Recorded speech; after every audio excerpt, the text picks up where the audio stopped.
So, what constitutes self-care? That's the real discussion today. I was watching someone recently being interviewed, and she's a psychologist, and she was asked about self-care in this context of pandemics and taking care of oneself and how to be able to survive a pandemic, etc. And it's very interesting because she said what a lot of people say, that the problem with self-care is that it can become too self-absorbed and too selfish. Big one for me, because I think the concept of self-care has become something else which it is not. Self-care is not about indulging in oneself. Self-care is not about pampering oneself. Self-care, in its original meaning, before it got co-opted by media, it has nothing to do with the external world, actually the opposite. And in relation to food, self-care is critical. And what do I mean, therefore, by self-care? Here is how I see self-care. It is being your authentic self. It is living your integrity. It is using the language of healing and reconciliation, and by making sure that you do not become the other. That's self-care. It's restoring your sense of self. It's restoring your honor. It's restoring the parts of yourself that were wounded and bringing them into a healing space. That is self-care. Taking care of the self. The self only exists vis-a-vis others. So if we are feeling wounded, our responses to others will be wounded. Or if we're feeling depleted, we will have a response from a place of depletion. If we're feeling anger, our response will always be in an angry format. Taking care of oneself means we understand and we know what we're feeling at the time, and we become responsible for it, and we restore ourselves to a place of balance, inner peace, and well-being. So for me personally, self-care means the language that I choose to use. To me, when somebody uses foul language that has nothing to do with self-care, that's just creating new wounds, or it is actually putting salt on a fresh wound. It is anger, it is frustration, it is a deep resentment of what we see, what we hear, and what we experience, which has nothing to do with self. Most of us do not see, do not hear, and do not experience self at all.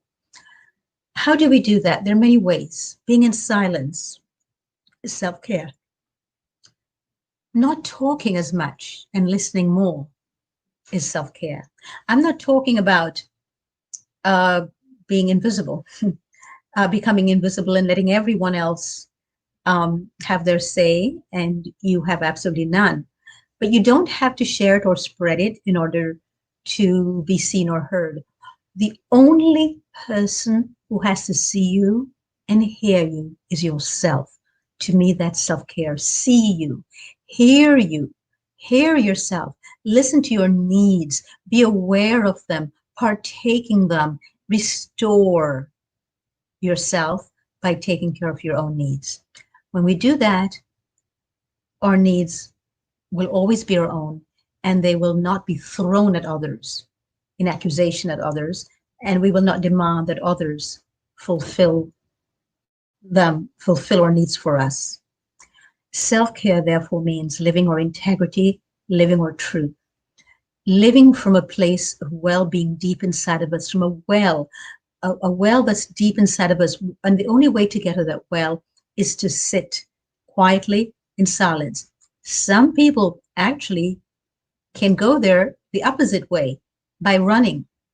I am a long distance runner. I love to run, but only long distances. I'm a very slow runner, but I can run for 3, 4 hours.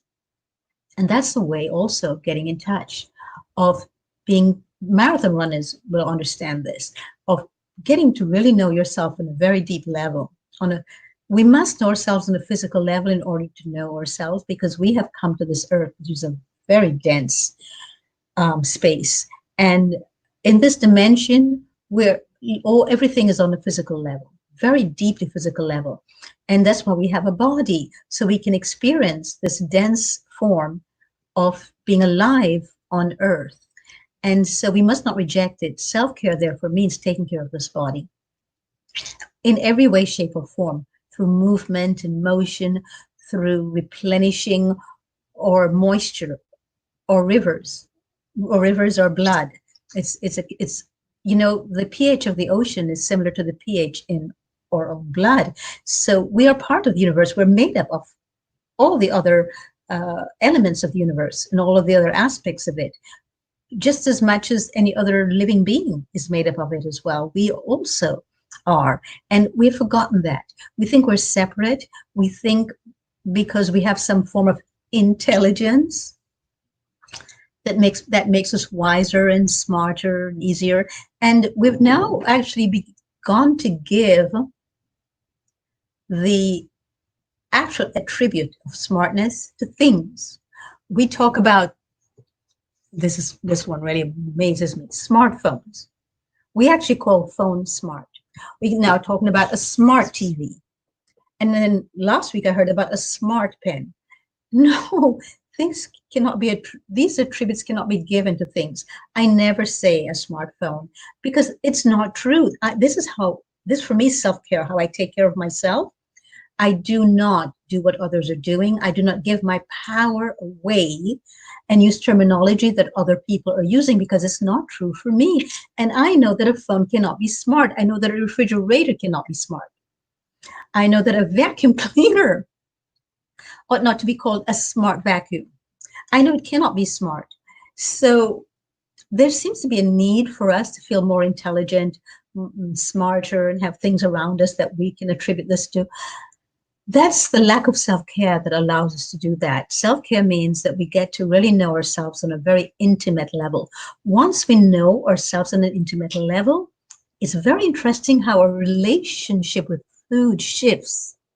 And we start relating to food on a much more intimate level as well, because the same way in which we relate to ourselves, we relate to food.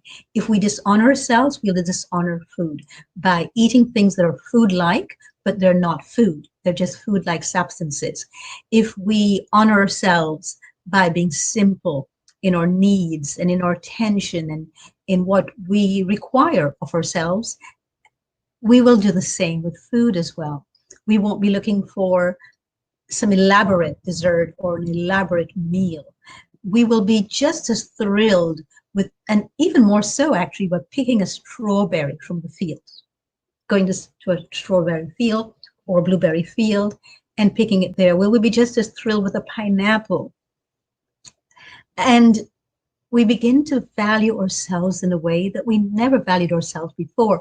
Once we create self-value through self-care, we always value food in a totally different way, and we value all other beings around us in the same way as well. So self-care means not having a massage. That's not what it means. That's just an extension of self-care, having a massage, because it means that we know when we need it. And we only know this because we are so used to being in tune with our own needs and with who we are and what we are, that we know this.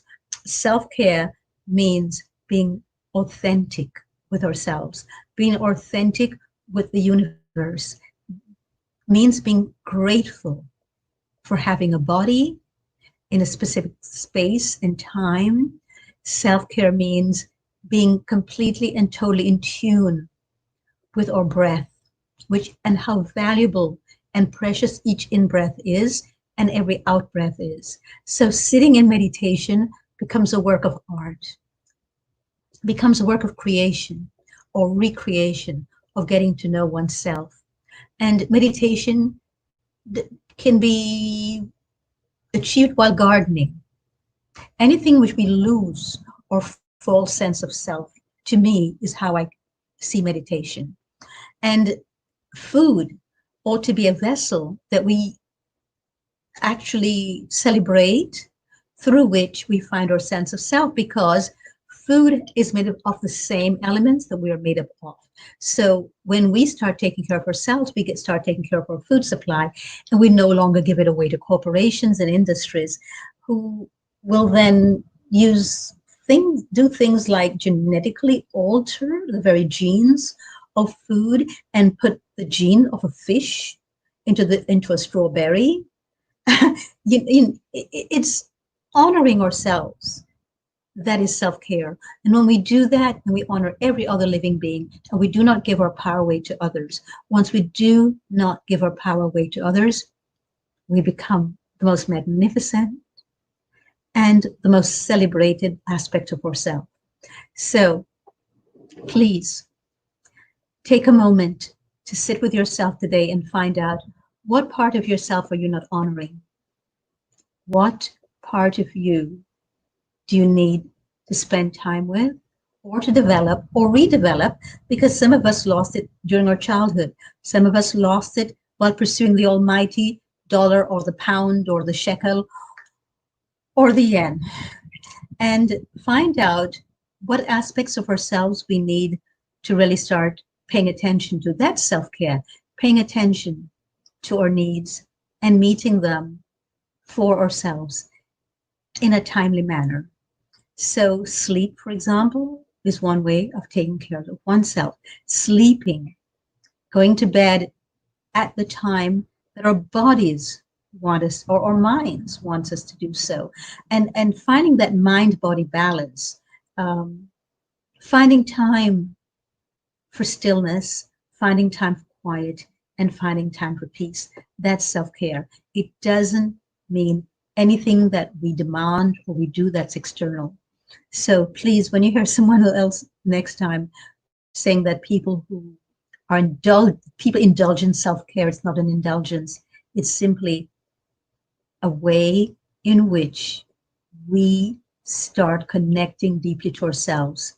And connection is what each and every one of us humans seek in some form or other. But when we're deeply connected to self, we feel that connection with all other life forms automatically. That's self-care. So please join me in our quest for self-care.